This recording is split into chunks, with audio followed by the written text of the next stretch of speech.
ప్రభువైన యేసుక్రీస్తు వారి శ్రేష్టమైన నామంలో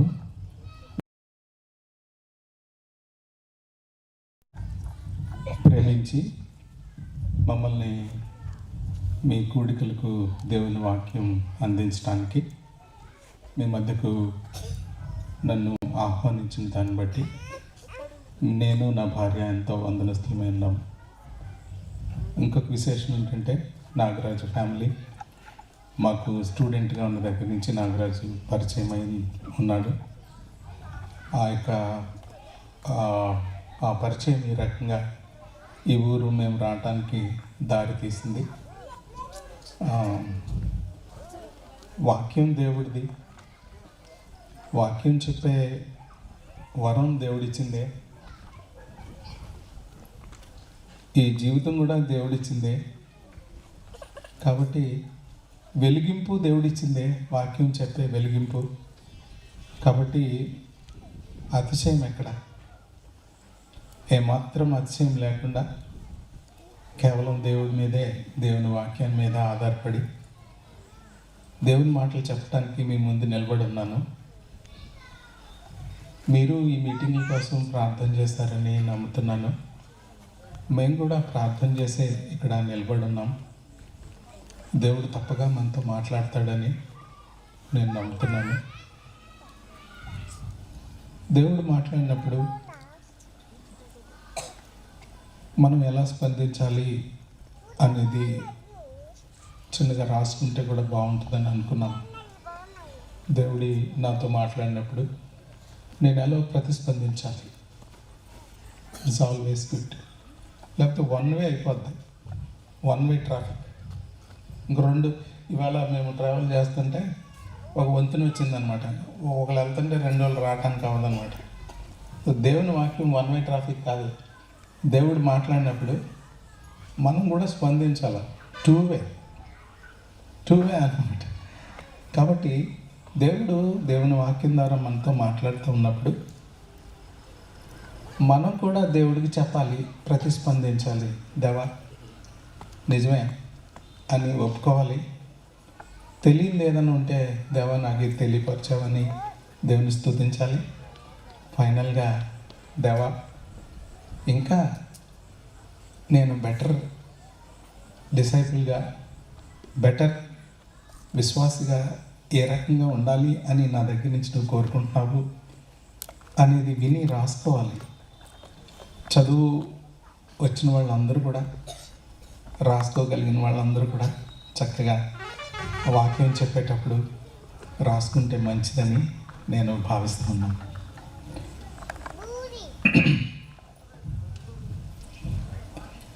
ఈరోజు రేపు 2 సెషన్స్, మొత్తం నేను 3 సెషన్స్ మీతో మాట్లాడాలని నేను ఇష్టపడుతున్నాను దేవుని వాక్యంలో నుంచి. అయితే పౌలు గారు ఎఫెసీయులకు రాసినటువంటి పత్రికలో నుంచి ముఖ్యమైనటువంటి 3 అంశాలు నేను మాట్లాడాలని నేను ఇష్టపడతాను. ఎఫెసీయులకు రాసినటువంటి పత్రికలో నుంచి ఈరోజు, రేపు, ఎల్లుండి 3 రోజులు 3 సందేశాలు మనం వినబోతున్నాం. మొదటి రోజు సందేశం ఏంటంటే మన యొక్క విశ్వాసం గురించినటువంటి బోధ ఏమై ఉన్నదో తెలుసుకోవాలి. ఎఫెసీయులకు రాసినటువంటి పత్రికలో తెలుసుకోవాలి అనే మాట ఎక్కడుందో చూడండి. మొదటి అధ్యాయంలో మీరు తెలుసుకోవాలని, ఆయన్ని తెలుసుకోవాలి, ఆయన్ని గురించినటువంటి సంగతులు మీరు తెలుసుకోవాలి. తెలుసుకోవటం ఉందా లేదా? 2 సార్లు ఉంది తెలుసుకోవాలి అని. ఉందా లేదా? ఉంది. ఎఫెసీ పత్రికలో 6 అధ్యాయాలు ఉన్నాయి. వినండి, 6 అధ్యాయాల్లో 3 అధ్యాయాలు నేను యేసుక్రీస్తు ప్రభువారి యందు విశ్వాసం ఉంచడం అంటే ఏంటి అనేది తెలియాలి. రక్షణ కార్యం నాలో ఏం జరిగింది అనేది తెలుసుకోవాలి. దేవుడు నన్ను ఎలా ప్రేమిస్తున్నాడో తెలుసుకోవాలి. ఆయన మహిమైశ్వర్యం నాకు ఏ విధంగా ప్రసాదించాడో తెలుసుకోవాలి. ఆయన నాకు ఎలా బయలుపరుచుకున్నాడో తెలుసుకోవాలి. ఆయన యొక్క పునరుత్థాన శక్తి ఏంటో తెలుసుకోవాలి. నా పట్ల దేవుడు ఏం ఆశిస్తున్నాడో తెలుసుకోవాలి. ఈ మొదటి 3 అధ్యాయాలు కూడా తెలుసుకునుట. తర్వాత 3 అధ్యాయాలు చూద్దాం. ముఖ్యంగా ఎఫెసీ పత్రికని 6 అధ్యాయాల్ని 2 భాగాలుగా మనం చూస్తున్నాం. ఇప్పుడు మొదటి భాగంలో ఏంటి చూస్తున్నాం మనం? ఏ అంశం గురించి? తెలుసుకోవటం గురించి. చాలాసార్లు నాకు అంతా తెలుసు అనుకుంటాం కదా, నాకే తెలుసు అనుకుంటాం కొంతమంది. కానీ దేవుని వాక్యం దగ్గరికి వచ్చేసరికి మనకు తెలిసిందంతా పక్కన పెట్టి దేవుని వాక్యం ఏం చెప్తుంది అని చాలా ఓపెన్గా వినాలి, తెలుసుకోవాలి, దాన్ని అనుభవపూర్వకంగా దాన్ని అనుభవించాలి. అది పౌలు గారు మొదటి 3 అధ్యాయాల్లో తెలుసుకోవాల్సినటువంటి విశ్వాసాన్ని గురించినటువంటి తెలుసుకోవాల్సిన బోధ 3 అధ్యాయాల్లో మాట్లాడతాడు. ఇక మిగతా 3 అధ్యాయాలు చూద్దాం. మిగతా 3 అధ్యాయాల్లో చూడండి, 4వ అధ్యాయం 4, 5, 6 మిగతా 3 అధ్యాయాల్లో నడుచుకోవటం గురించి చెప్తున్నాడు. ఇక్కడ ఎన్నిసార్లు ఉందో చూద్దాం. నడుచుకోవటం గురించి 3వ వచనంలో ఉందా? నడుచుకోవాలి, ఎలా నడుచుకోవాలో. తర్వాత 17వ వచనంలో ఉందా నడుచుకోవాలి అనే మాట? తర్వాత ఏమండి, అన్ని జనులు నడుచుకున్నట్లు మీరు ఇక మీదట నడుచుకొనక. తర్వాత 5వ అధ్యాయము 1వ వచనంలో ఉందా? దేవుని పిల్లల వలె నడుచుకోవాలి. 5వ అధ్యాయం మరలా 2వ వచనం చివరి భాగంలో ప్రేమ కలిగి నడుచుకోవాలి. తర్వాత 5వ అధ్యాయము 10వ వచనంలో వెలుగు సంబంధుల్లాగా నడుచుకోవాలి. అదే అధ్యాయంలో 16వ వచనం అజ్ఞానుల వలె కాక జ్ఞానుల వలె నడుచుకోవాలి. ఎన్నిసార్లు ఉందండి నడుచుకోవటం అనే మాట? 3 అధ్యాయాల్లో. లెక్క పెట్టండి. ఇప్పుడు చూసాంగా,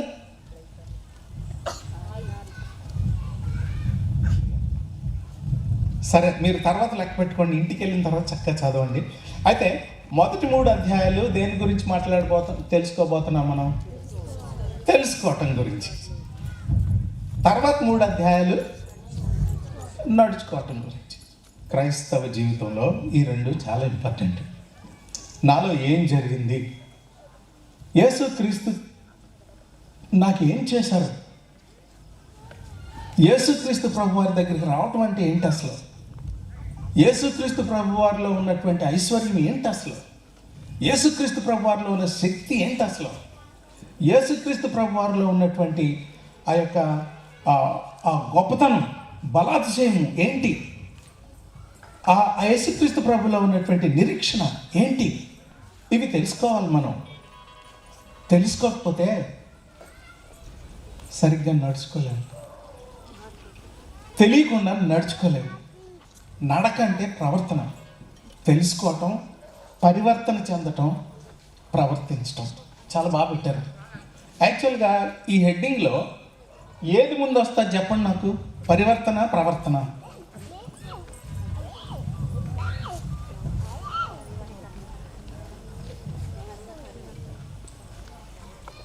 ఏది ముందు రావాలి చెప్పాలి నాకు మీరు.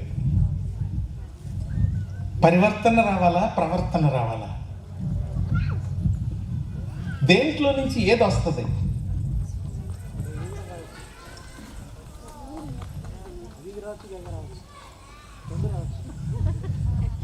మీరు ఆలోచించి చెప్పాలి నాకు.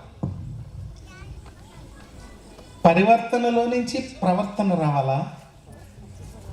మారిన జీవితంలో నుంచి మారిన ప్రవర్తన రావాలి. అదనమాట. మారని జీవితంలో నుంచి మారని ప్రవర్తనే వస్తుంది.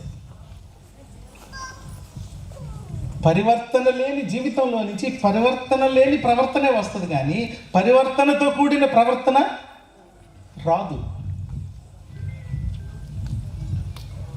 మంచి మామిడి చెట్టు,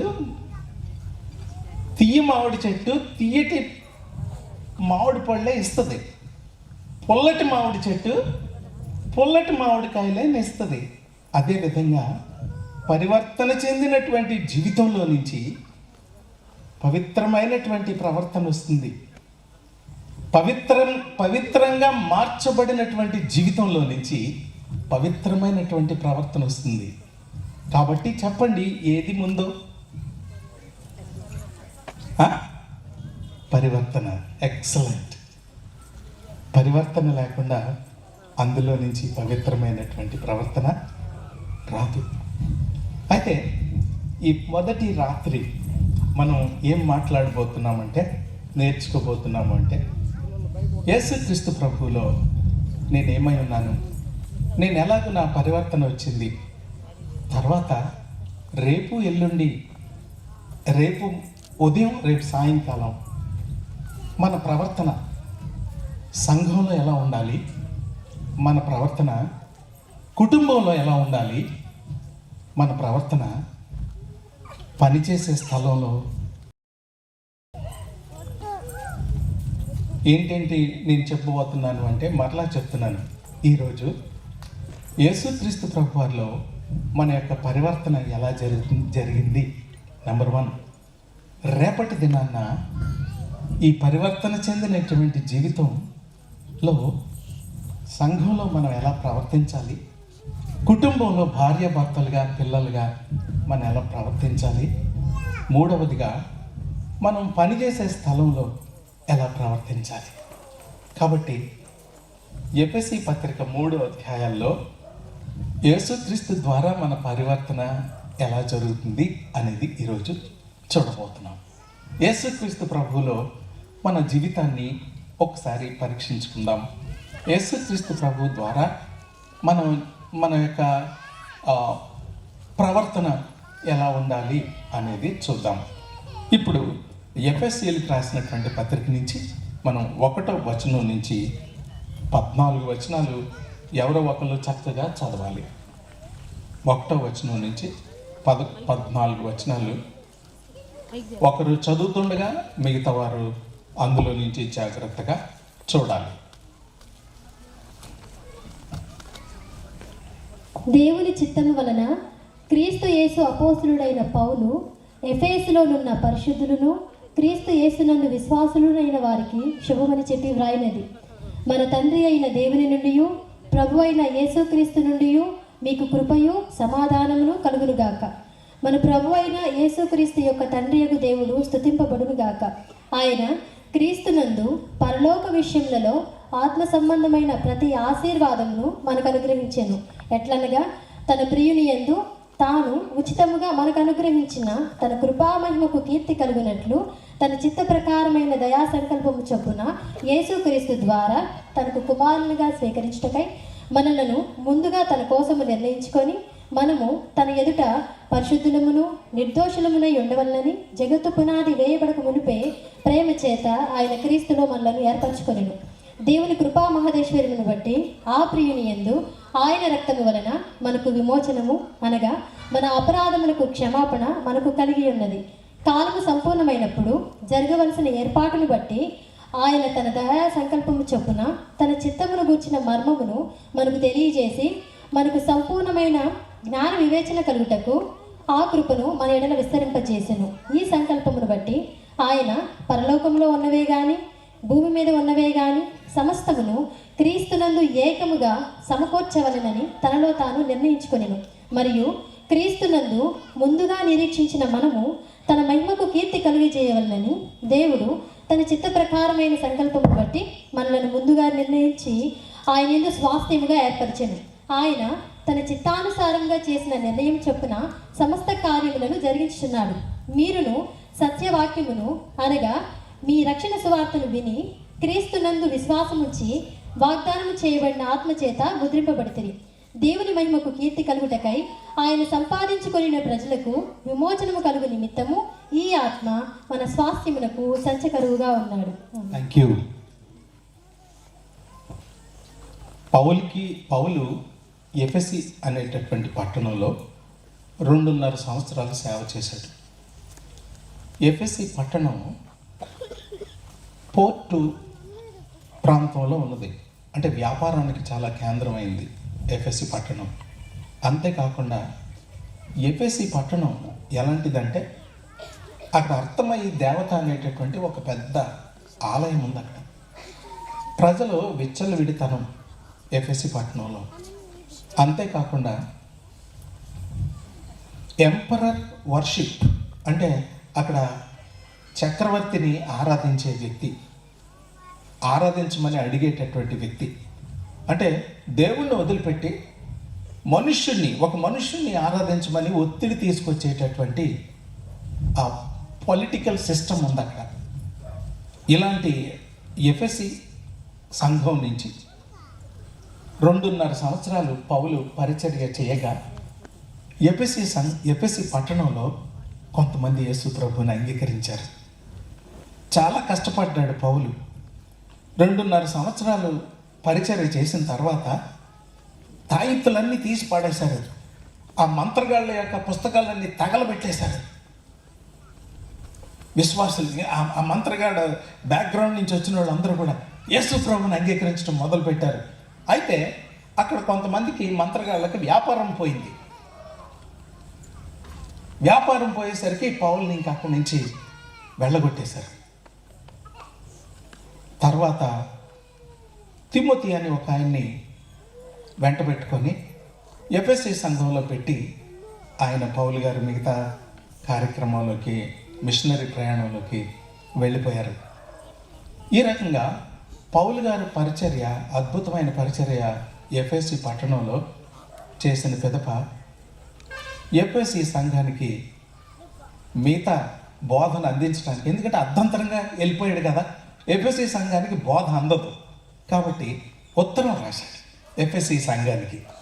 ఈ ఉత్తరంలో 6 అధ్యాయాలు ఎఫెసీ సంఘానికి ఈయన రాశారు. ఈ ఉత్తరంలో కీలకమైనటువంటి అంశం ఏంటంటే ఈ 6 అధ్యాయాల్లో నూతనమైనటువంటి సమాజంకి మార్గం, నూతన జీవితం. ఈ రోజుల్లో సమాజం పాడైపోయింది. ఎక్కడికక్కడ అరాచకం ఎక్కువైపోయింది. నమ్మకత్వం లేదు. కుటుంబాల్లో భార్యాభర్తల మధ్యలో నమ్మకత్వం లేదు. తల్లిదండ్రులకి పిల్లలకి నమ్మకత్వం లేదు. ఉద్యోగాలు పనిచేసేటటువంటి ఉద్యోగస్తులకి, పని చేయించుకున్న వాళ్ళ మధ్యలో నమ్మకత్వం లేదు. ఎక్కడికక్కడ కూడా అరాచకం పెరిగిపోతున్న ఈ సమాజంలో మార్పు తీసుకురావాలని చాలామంది ప్రయత్నం చేస్తూ ఉన్నారు. కానీ పరివర్తన అనేది మనుషుల ద్వారా వచ్చే, ఎంత పరివర్తన తీసుకొచ్చినా, ఎన్ని రాయితీలు మనుషులకి ఇచ్చినా వాళ్ళల్లో పరివర్తన రావట్లేదు. ఒకే ఒక మార్గం మనిషికి పరివర్తనకి ప్రభు అయిన యేసుక్రీస్తు ప్రభు వారి యొక్క రక్తం ఒక్కటే మనిషిని పరివర్తన తీసుకొచ్చేది. పౌలు గారు ఈ విషయాన్ని చాలా స్పష్టంగా ఈ ఉత్తరంలో రాస్తాడు. నవ సమాజం, నూతన సమాజం రావాలి అంటే ప్రభు అయిన యేసుక్రీస్తు వారు మాత్రం ఒక వ్యక్తి అంగీకరించినప్పుడే, నూతన జీవితాన్ని పొందినప్పుడే, క్రీస్తు రక్తం ద్వారా పవిత్రపరచబడినప్పుడే నూతన సమాజం. ఈ విషయాన్ని పౌలు గారు ఎఫెసీ పత్రికలో చాలా నొక్కి ఒక్కాణించి చెప్తాడు. కాబట్టి కీలకమైనటువంటి అంశం ఏంటంటే నూతన సమాజం. పరివర్తన చెందినటువంటి కమ్యూనిటీ ఎలా వస్తుంది అంటే వ్యక్తిగతంగా యేసుక్రీస్తు ప్రభు వారిని అంగీకరించడాన్ని బట్టి, ఆయన రక్తంలో పాపాలు కడుక్కోవటాన్ని బట్టి మాత్రమే తప్ప ఇంక ఏ రకంగానూ కూడా ఈ నూతన సమాజం, నవ సమాజం, సమ సమాజం ఏర్పడదు. అంతే. ఆ విషయాన్ని పౌలు గారు ముఖ్యమైనటువంటి విషయం చెప్పాడు. ఇందాక మనం అనుకున్నట్లు మొదటి 3 అధ్యాయాల్లో ఈ నవ సమాజానికి నాంది యేసుక్రీస్తు ప్రభువారు మనకి ఎలాగిచ్చారు అనేది తెలుసుకోవాలి. ఈ నవ సమాజంలోకి మనం ప్రవేశించడానికి యేసుక్రీస్తు ప్రభువారు మనకి ఏం చేశారో, మనకి ఆయన ఇచ్చినటువంటి ఆ గొప్ప భాగ్యమేంటో తెలుసుకోవాలి, దాని ప్రకారంగా నడుచుకోవాలి అనేది ఈ ఈ 2 రోజులు మనం చూడబోతున్నామని ఆల్రెడీ మీకు నేను చెప్పాను. అయితే మొదటి అధ్యాయంలోకి వెళ్ళటానికి ముందు మొదటి 2 వచనాల్లో పౌలు గారు చిన్న శుభాలు చెప్తాడు. అంటే పౌలు గారు రాసిన ఉత్తరాల్లో గ్రీటింగ్స్ లేకపోతే శుభములు చెప్పటం ఆయనకు ఆనవాయితీ.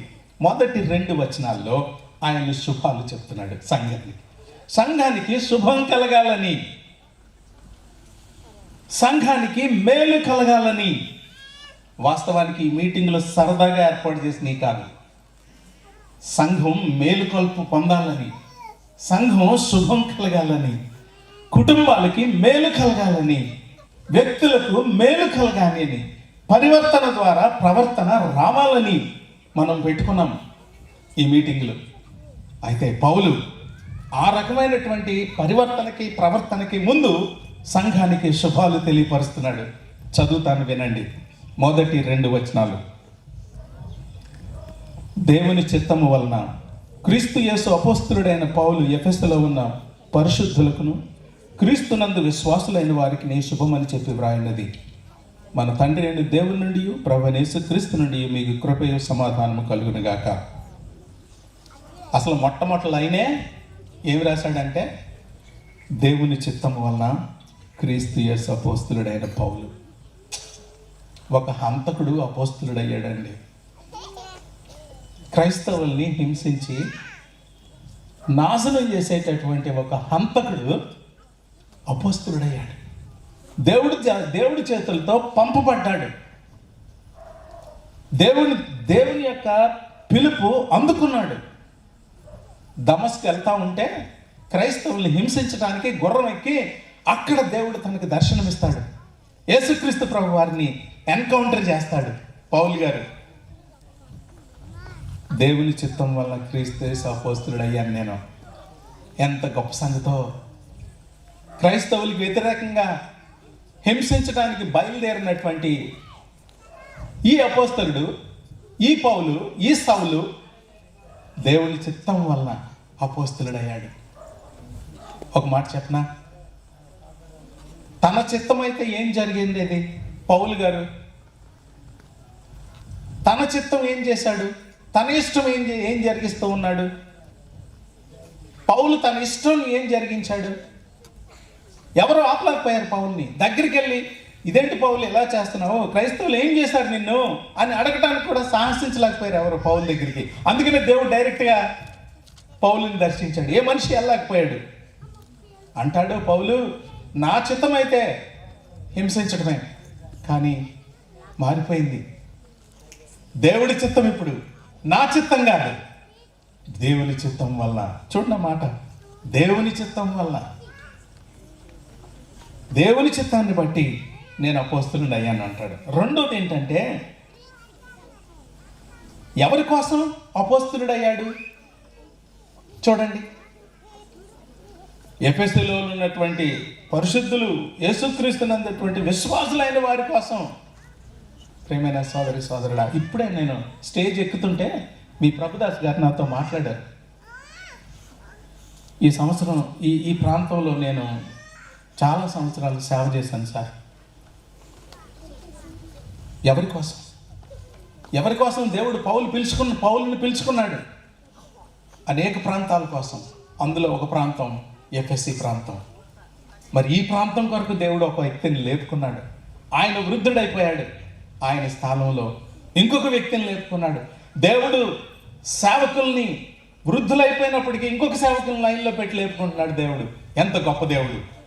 మీ కొరకు ఎఫెసీ సంఘం కొరకు పౌలుని లేపుకుంటే, మీ సంఘం కొరకు ఇంకొక సేవకుని లేపుకున్నాడు. ఎన్ని సంవత్సరాలు పరిచర్య చేయడానికి తనకు కృప ఇచ్చాడు. ఇప్పటికీ కూడా సంఘం కోసం ప్రార్థన చేస్తూనే ఉంటాడు అనుకుంటున్నాను నేను.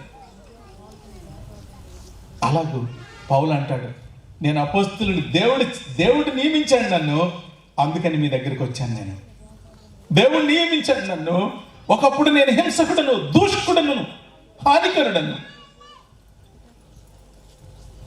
ఇలాంటి వాడిని నేను. యేసుక్రీస్తు ప్రభువారు ఎవరో నాకు బయలుపరుచుకున్నాడు. ఆయన నమ్మను, ప్రాణాలు తీసేవాడిని, ప్రాణం ఇవ్వటానికి సిద్ధపడ్డాను ప్రభు కోసం. ఆయన చిత్తం బట్టి సంఘం కోసం దేవుడు నన్ను లేపుకున్నాడు. ఇదంతా దేవుని కృపే అంటూ ప్రభువైన యేసుక్రీస్తు నుండి మీకు కృపా సమాధానం కలుగును గాక. ఇదంతా దేవుని కృపే, ఇదంతా దేవుని కృపే. ఎంత పని చేసిన పౌలు, సౌలు పౌలుగా మారటం దేవుని కృప, అపోస్తులుగా పిలువబడటం దేవుని కృప, సంఘం కోసం పరిచర్య చేయటం దేవుని కృప. ప్రేమని సోదరి సోదరుడా, ఈ సాయంకాల సమయంలో నీ పట్ల నా పట్ల దేవుని కృప ఎంత విస్తారమో ఆలోచిద్దాం. అది మొదటి రెండు వచనాలు. 3వ వచనం నుంచి 10వ వచనం వరకు యేసుక్రీస్తు ప్రభువులో ఉన్నటువంటి ఆశీర్వాదాల గురించి మాట్లాడతాడు. యేసుక్రీస్తు ప్రభు వారి గురించి పౌలు యేసుక్రీస్తు ప్రభు వారిలో మనకున్నటువంటి ఆశీర్వాదాలు, మన ప్రభు అయిన 3వ వచనం చదువుతున్నాను. మన ప్రభు అయిన యేసుక్రీస్తు యొక్క తండ్రి యొక్క దేవుడు స్తుతింపబడును గాక. ఆయన క్రీస్తునందు పరలోకంలో ఆత్మ సంబంధమైన ప్రతి ఆశీర్వాదము మనకు అనుగ్రహించెను. యేసుక్రీస్తు ప్రభు వారిలో మనకి ఏమి అనుగ్రహించాడు? సంపాదించుకున్నది కాదు, అనుగ్రహం. అనుగ్రహం అంటే 2 చేతులతో అందుకున్నది అనుగ్రహం. దేవుడు ఏమి అనుగ్రహించాడో పౌలు గారు చెప్తున్నాడు. ఆ విషయాలు తెలుసుకోవాలి. మీరు ఏంటి అనుగ్రహించాడో తెలుసుకోవాలి, దాని ప్రకారంగా నడుచుకోవాలి. తెలుసుకోకుండా నడుచుకోలేము. కాబట్టి దేవుడు మీకు ఏమి అనుగ్రహించాడో తెలుసు. అక్కడ మాట రాజపడి ఉంది, అనుగ్రహించాడు అని ఉంది. ఇంకోటి ఏమి అనుగ్రహించాడంట? ఆత్మ సంబంధమైన ఆశీర్వాదం. ఈ రోజుల్లో మనం ఆశీర్వాదం అంటే పాత నిబంధన కాలంలో ఏమనుకునేవారంటే, ఇశ్రాయేలీలు పిల్లలు, తర్వాత ల్యాండ్, గొర్రెలు, ఇవన్నీ ఆశీర్వాదం, పదార్థ సంబంధమైన ఆశీర్వాదాలు. కానీ ఇక్కడ ఆత్మ సంబంధమైన ఆశీర్వాదం గురించి మాట్లాడుతున్నాడు. మన ప్రాకులాట అంతా కూడా పదార్థ సంబంధమైన ఆశీర్వాదం కోసమే. దేవుడు పదార్థ సంబంధమైన ఆశీర్వాదం మనకిస్తాడు. మనం వాటిని ఉపయోగించుకుంటాం, వాటిలో ఆనందిస్తాం. నీకు ఒక స్కూటర్ ఇవ్వచ్చు, ఒక కారు ఇవ్వచ్చు, ఒక ఇల్లు ఇవ్వచ్చు, బిడ్డలను ఇవ్వచ్చు. ఇవన్నీ భూ సంబంధమైన ఆశీర్వాదాలు. కానీ పరలోక సంబంధమైనటువంటి ఆశీర్వాదాలు ఏమిచ్చాడో అది మీరు తెలుసుకోవాలి, దాని ప్రకారంగా జీవించాలి అని చెప్పడానికి ముందు దేవుడు పరలోక సంబంధమైన ప్రతి ఆశీర్వాదం దేవుడి దగ్గర ఏది ఉంచుకోలేదంట. ప్రతి ఆశీర్వాదం మనకు అనుగ్రహించాడట. అనుగ్రహించాడు అంటే మనం సంపాదించుకోలేనిది. అది కష్టార్జితంతో కొన్ని ఆశీర్వాదాలు సంపాదించుకోగలం, కానీ ఈ ఆశీర్వాదాలు మనం సంపాదించుకోలేము. 2 చేతులతోనూ తీసుకోవాల్సిందే. అనుగ్రహం అన్నాడు. అందుకే అది అనుగ్రహం, సంపాదించింది కాదు. అది దేవుని యొక్క అనుగ్రహం. ఈ ఆశీర్వాదాలు ఏంటో క్లుప్తంగా మీ ముందు నేను ఉంచుతాను. మొట్టమొదటి ఆశీర్వాదం ఏంటి అంటే, ఎట్లనగా, అదన్నమాట. ఎట్లనగా పరలోక సంబంధమైన ఆశీర్వాదాలు మీకు అనుగ్రహించాడు. ఎట్లనగా అంటే వివరణ ఇస్తున్నాడు. ఏంటేంటి ఆశీర్వాదాలు అనేది 3 ఆశీర్వాదాల గురించి మాట్లాడాడు. మొట్టమొదటి ఆశీర్వాదం ఏంటి అంటే, ఎట్లనగా తన ప్రియుని యందు తాను ఉచితముగా మనకు అనుగ్రహించిన కృపా మహిమకు కీర్తి కలిగినట్లు తన చిత్త ప్రకారమైన దయాస్వల్పం చొప్పున యేసు క్రీస్తు ద్వారా తనకు కుమారులను స్వీకరించుటకే మనలను ముందుగా తన కోసము నిర్ణయించుకొనెను. ఇంగ్లీష్లో దీన్ని ఏమంటారంటే ఎలక్షన్ అంటారు. ఏమంటారు? ఎలక్షన్ అంటే ముందుగా దేవుడు మనల్ని నిర్ణయించాడు అదనమాట. వాస్తవానికి మన తల్లిదండ్రులు పుట్టిన తర్వాత మనం ఏం అవ్వాలో అనేది మన కోసం నిర్ణయాలు తీసుకుంటారు. కానీ ఈ దేవుడంట భూమి పునాది వేయకముందే, అదనమాట, అమ్మ కడుపులో నేను రాకముందే నా గురించి ఆలోచించాడంట, ముందుగా నిర్ణయించాడంట. దాన్ని ఇంగ్లీష్లో ఎలక్షన్ అంటాడు. ఎలక్షన్. ఆయన సంకల్పాన్ని బట్టి మనల్ని ఎంపిక చేశాడట. ప్రేమైన సోదరుడా, కోట్ల మంది ఉన్నారు ఈ ప్రపంచంలో. ఈ ఊరిలో ఎంతమంది ఉన్నారో నాకు తెలియదు, కానీ ఎందుకో దేవుడు కొద్దిమందిగా మిమ్మల్ని ఎన్నుకున్నాడు, ఎంపిక చేశాడు. హేతువేంటి అని చూసినట్లయితే హేతువు నాలో ఏమీ లేదు, కారణం నాలో ఏమీ లేదు. చాలామంది కంటే నేను మంచివాడినా అంటే కానే కాదు. నాకంటే చాలా మంచివాళ్ళు ఉండొచ్చు, కానీ ఎందుకో దేవుడు నన్ను ఎందుకున్నాడు.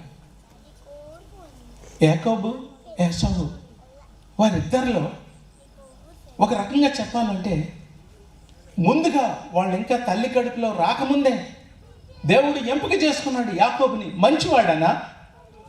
కానే కాదు. అదేవిధంగా మనం కూడా, చాలామంది ఉన్నారు, చాలా విశ్వాసాలు ఉన్నాయి, కానీ ఎందుకో దేవుడు నిన్ను నన్ను ఎంచుకున్నాడంట, ఎంపిక చేశాడంట. మంచివారమని కాదు, చెడ్డవారమైనప్పటికీ కూడా. చూద్దాం ఇక్కడ, తన ఎదుట పరిశుద్ధులుగాను నిర్దోషులుగాను నిలబెట్టాలని. అంటే దాని అర్థం ఏంటి? మనము అపరిశుద్ధులమని తెలిసి, దోషులమని తెలిసి ఎన్నుకున్నాడు. రెండు మాటలు ఉన్నాయి అక్కడ. ఆయన ఎదుట పరిశుద్ధులుగాను నిర్దోషులుగాను నిలువబెట్టుటకు.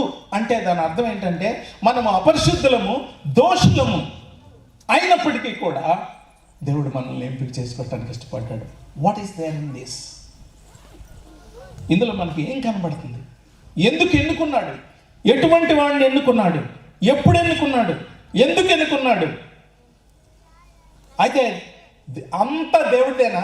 మనం కూడా దేవుణ్ణి ప్రేమించి, మనం కూడా దేవుని యందు విశ్వసించి, మనం కూడా దేవుణ్ణి మన హృదయంలోకి అంగీకరించడానికి మన పాత్ర కూడా ఉందా? కేవలం దేవుని పాత్రేనా?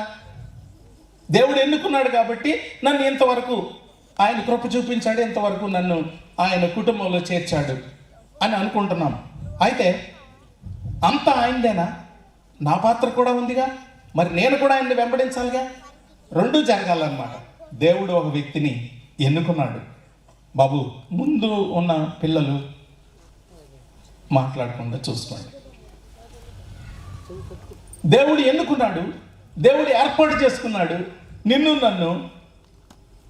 అనాది సంకల్పంలో అమ్మ నాన్న కడుపులోంచి రాకముందే దేవుడు నిన్ను నన్ను చూశాడు ఆయన. అది ఏంటది? ఎలాగ అర్థం చేసుకోగలం? ఆయన యొక్క దయా సంకల్పాన్ని మనం అర్థం చేసుకోవడానికి మన మైండ్స్ సరిపోతాయా అంటే సరిపోవు.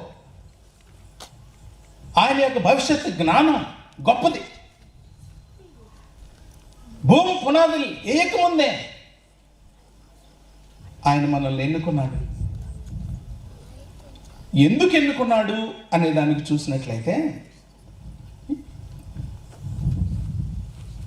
ముందుగా తన కోసం నిర్ణయించుకొని మనము తన ఎదుట పరిశుద్ధులుగాను నిర్దోషులుగాను ఉండాలని.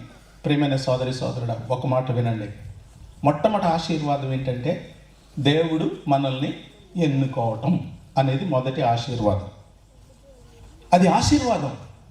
దేవుడు నన్ను ఎంపిక చేసుకోవటం ఏంటి? అది ఆశీర్వాదం కాదా? అది అనుగ్రహం కాదా?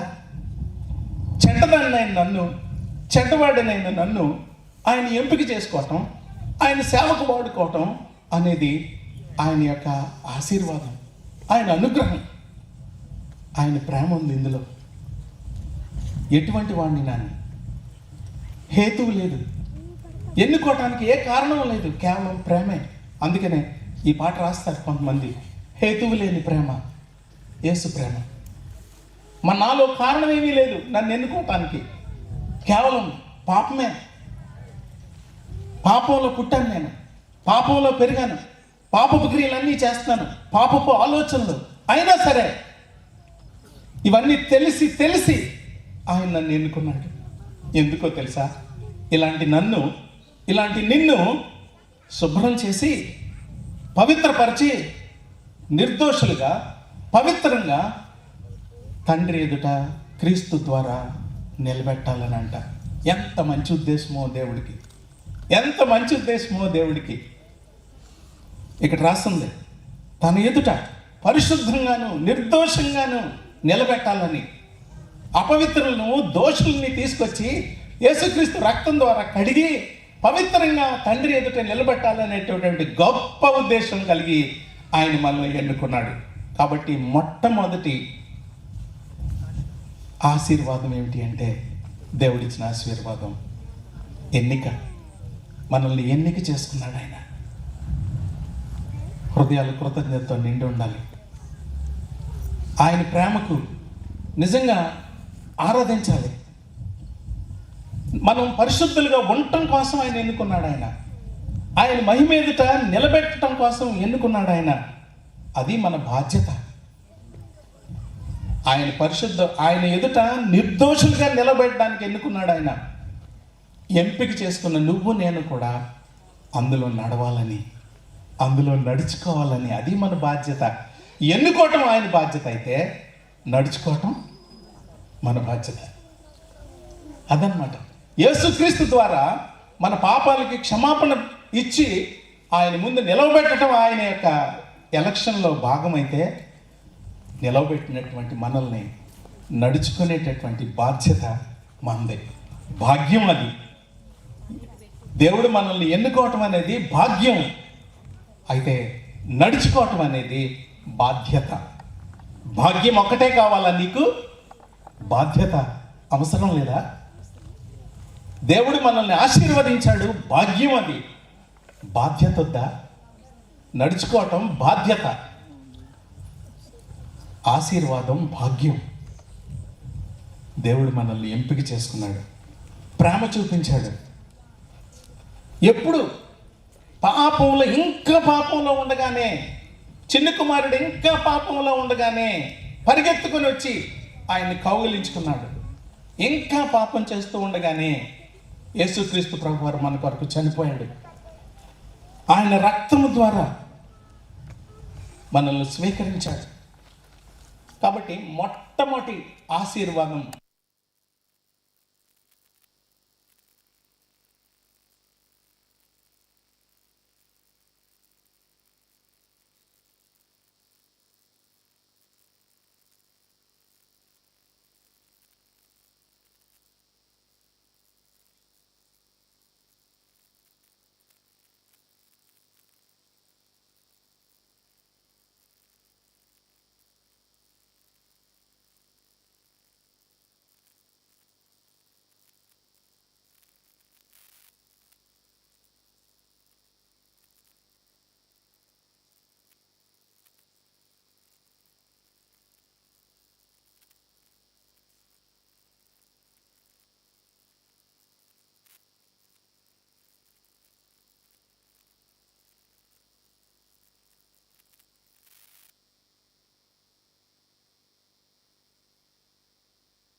పెట్టుకోవటానికి.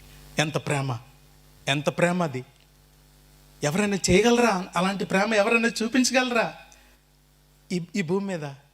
No no no no no not at all. చెడ్డదాన్ని తోసేస్తారు, మంచిదాన్ని చెడ్డవాడిని ఎన్నుకున్నాడు ఆయన. కాబట్టి ప్రేమకు జోహార్లు. ఈ పాట పాడి ఒక చరణం విన్న తర్వాత రెండవ చరణం నాతో కలిసి పాడటానికి ప్రయత్నించండి. ఈ మైనర్ ట్రై చేయండి అమ్మా. యేసు ప్రేమ ఎంతో మధురం, నా యేసు ప్రేమ. ఓకే, నా యేసు ప్రేమ ఎంతో మధురం, నా యేసు ప్రేమ ఎంతో బలము. ఏమని నేను వివరించగలను, ఎంతని నేను ఇలా పాడగలను. ఏమని నేను వివరించగలను, ఎంతని నేను ఇలా పాడగలను. నా యేసు ప్రేమ ఎంతో మధురం, నా యేసు ప్రేమ ఎంతో బలము.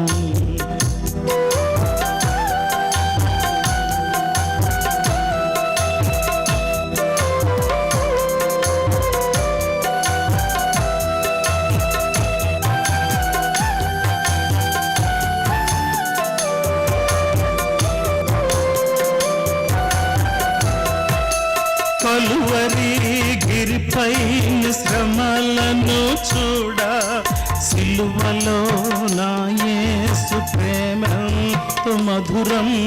కలువరి గిరిపై శ్రమలను చూడ, సిలువలో నా యేసు ప్రేమ ఎంతో మధురం. తులువలు కొట్టిన ప్రేమ చూపెనే, తులువలు కొట్టిన ప్రేమ చూపెనే. ములుకులు గృచ్చిన ప్రేమించనే. నా యేసు ప్రేమ ఎంతో మధురం, నా యేసు ప్రేమ ఎంతో బలము. నా యేసు ప్రేమ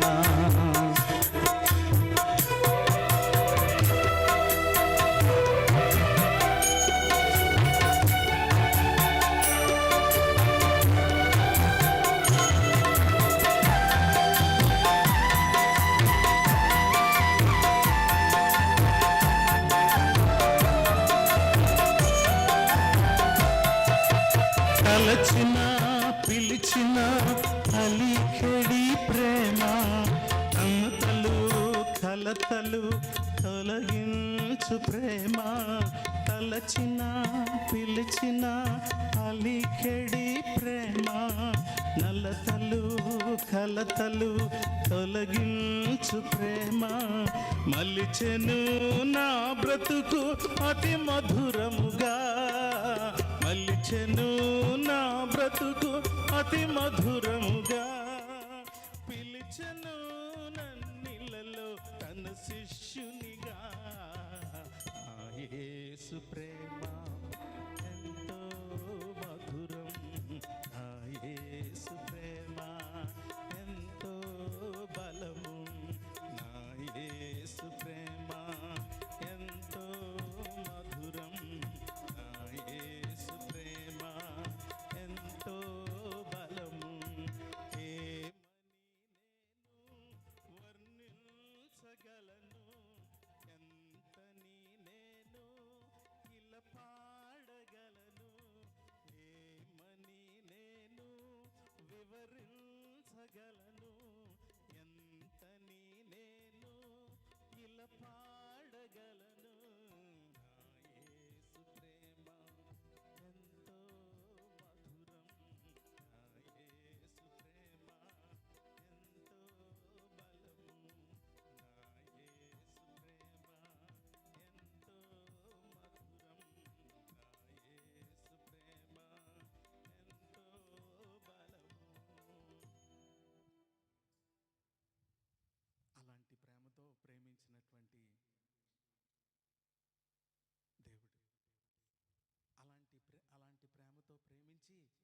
ఎంపిక చేసుకున్న దేవుడు. ఏమని వివరించగలం ఆ ప్రేమను? ఎంతని పాడగలం ఆయన ప్రేమ గురించి? మాటలు సరిపోవు. ఎంత చెడ్డదానినైనా నన్ను, ఎంత చెడ్డవాడినైనటువంటి నన్ను, పాపంలో పొర్లాడుతున్న నన్ను ప్రేమించి ఎంపిక చేసుకుని తన ఎదుట పరిశుద్ధులుగాను నిర్దోషులుగాను నిలవబెట్టుకోవటానికి మనల్ని ఎంపిక చేసుకున్న ఆ దేవుడు, దేవాది దేవునికి స్తుతులు చెల్లించాలి. రెండవ ఆశీర్వాదం చూద్దాం. తన చిత్త ప్రకారమైన 6వ వచనం చదువుతున్నాను. తన చిత్త ప్రకారమైన దయా సంకల్పము చొప్పున యేసుక్రీస్తు ద్వారా తనకు కుమారులుగా స్వీకరించుటకై రెండవ ఆశీర్వాదం ఏంటంటే, ఆయన మనల్ని కుమారులుగాను కుమార్తెలుగాను దత్తత చేసుకున్నాడంట. వావ్!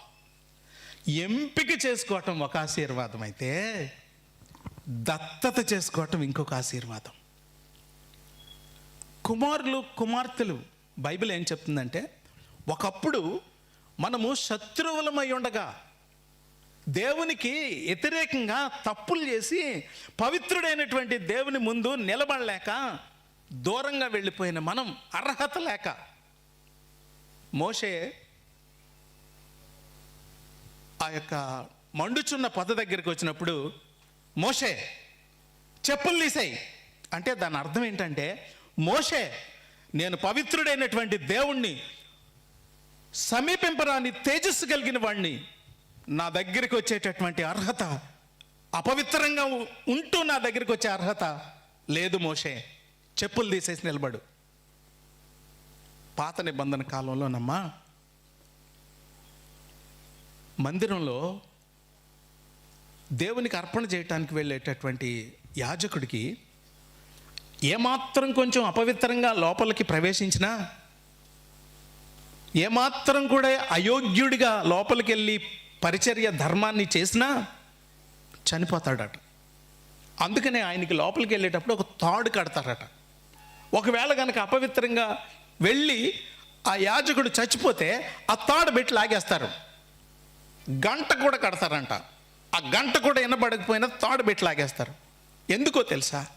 సమీపింపరాని తేజస్సు కలిగినటువంటి ఈ దేవుడి దగ్గరికి ఎవరు కూడా సమీపించలేరు. మనం శత్రువులమై ఉండగా, పాపం చేసి దాని యొక్క శాపాన్ని అనుభవిస్తూ ఉంటుండగా దేవుని దగ్గరికి వెళ్ళటానికి మొహం చెల్లని వాళ్ళం మనం. బైబిల్లో లోకాసు వార్త 15వ అధ్యాయంలో చిన్న కుమారుడు ఏం చేశాడంటే, నీ ఇంట్లో ఉండటానికి కూడా యోగ్యత లేదు నాకు, ఆ పనుల్లో ఒకలుగా నేను ఉంటాను నేను అనుకుంటూ వచ్చాడు. కానీ తండ్రి కౌగలించుకున్నాడు, మరలా కుమారత్వాన్ని ఇచ్చాడు.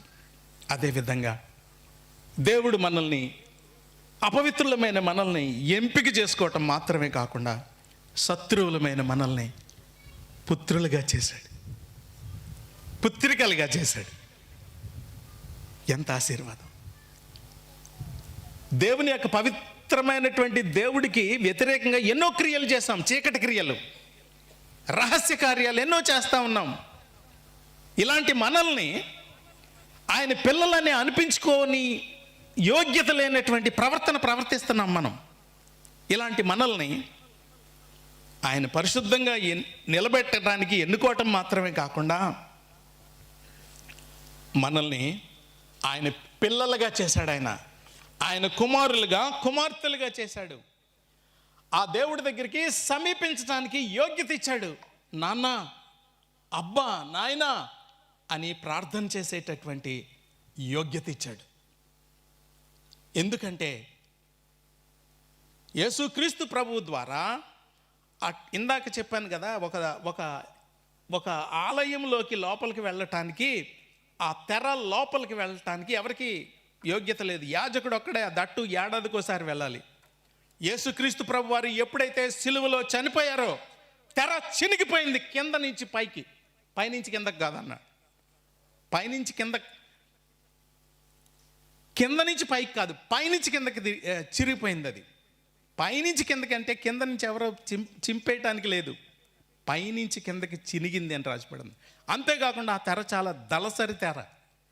అంటే దాని అర్థం ఏంటంటే దేవుడికి మనిషికి ఉన్నటువంటి శత్రుత్వం యేసుక్రీస్తు సిలువలో పోయింది.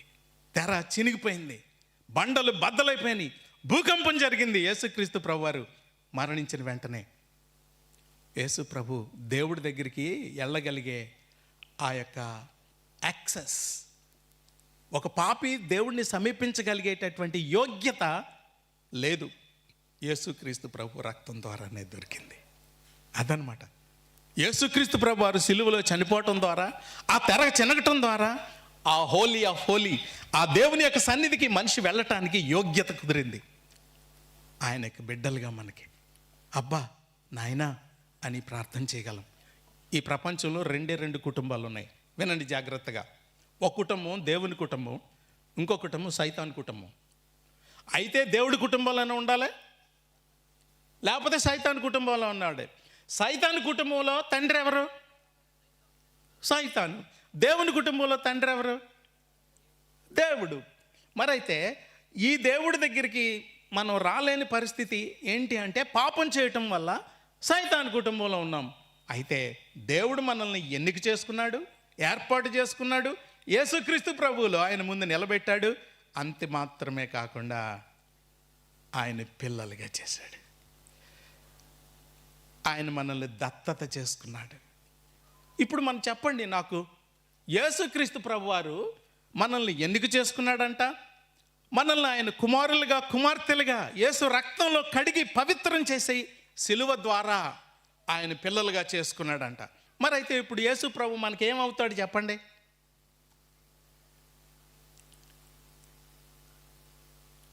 యేసుక్రీస్తు ప్రభువారు మనకి ఏమవుతాడు? ఆయన మనల్ని కుమారులుగా కుమార్తెలుగా చేసుకున్నాడు కదా యేసు ప్రభు రక్తం ద్వారా. అయితే ప్రభు యేసుక్రీస్తు ప్రభువారు మనకి ఏమవ్వాలి? ఏమండి, తండ్రి కుమారుణ్ణి పంపించి మన కోసం ప్రాణం పెట్టాడు. కుమారుడు యేసు ప్రభువారు తండ్రి పంపించాడు కుమారుణ్ణి. ఆయన రక్తం ద్వారా మనకి ఏం దొరికింది? తండ్రి దగ్గరికి వెళ్ళేటటువంటి యాక్సెస్ దొరికింది, వెసులుబాటు దొరికింది. లేకపోతే పాపం వల్ల దేవుడికి మనిషికి మధ్యలో అడ్డుగోడ పాపం వల్ల విడిపోయింది మన యొక్క సహవాసం. కాబట్టి యేసుక్రీస్తు ప్రభు ద్వారా మళ్ళా తండ్రితో మనకు సంబంధం కుదిరింది. అంటే యేసుక్రీస్తు ప్రభుతో పాటు మనల్ని కూడా ఆయన కుమారులుగా చేశాడు. అంటే యేసు ప్రభు మనకి ఏమవుతారు?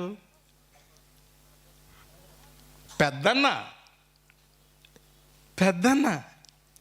మా చిన్నవాడు, చాలా చిన్నవాడు, స్కూల్కి వెళ్ళేటప్పుడు వాడు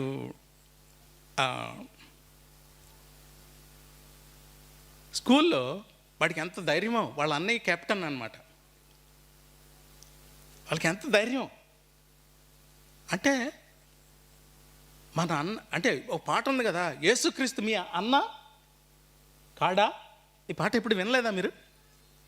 యేసుక్రీస్తు మీకు అన్న కాడా, మన పెద్దన్న.